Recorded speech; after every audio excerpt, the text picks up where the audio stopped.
Welcome back. You are watching Focus on Africa. Now, hundreds of protesters returned to the streets of Antananarivo, Madagascar's capital, on Monday, kicking off a third week of anti-government demonstrations. Although their size and intensity reduced significantly in comparison to the first week of protest, the Indian Ocean island has seen near-daily protests over alleged poor governance, water and power cuts, with protesters clashing with security forces. So far, the country's president, Andry Rajoelina, has ignored calls to step down.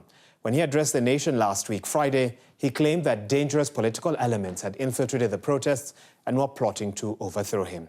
Throughout the weekend, the president held meetings at the presidential palace, where he met with various groups, including business people, politicians, and a few civil society organizations. However, leaders of the youth-led protest told the BBC they are not interested in dialogue at this time.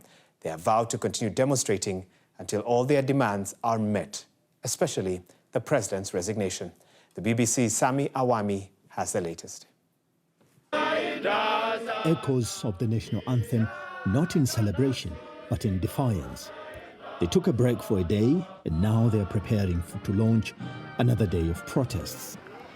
And just a few streets away, police prepare as well, not to join them, but to stop the demonstrators. After days of unrest, the crowds have shrunk. The chants are quieter, but the anger is still loud. I want to see Madagascar develop. My goal is to help save this country, and we want a complete renewal of Madagascar. The young demonstrators are convinced the solution is to remove the president in power, and it must be done now. This tension here between demonstrators and the government is what's making most Malagasy people nervous and anxious. You have the demonstrators on one side who are adamant that they will not stop protesting until the president resigns. And you have the president on the other side who so far seems to have ignored calls for him to resign. In the first days, violence erupted. A newly built cable car station was attacked, along with other businesses and properties. Now station stands unused, a sign of grand ambition and growing resentment. For many, the station is a symbol of inequality and mismanagement of public funds. When things went... Dodi is one of the youth organizers, and he doesn't feel safe. He comes from a middle-class family and received all his higher education abroad, but he has joined the protests anyway. This country is actually really lost and deep into the darkness because young people must quit their homeland to have a brighter future.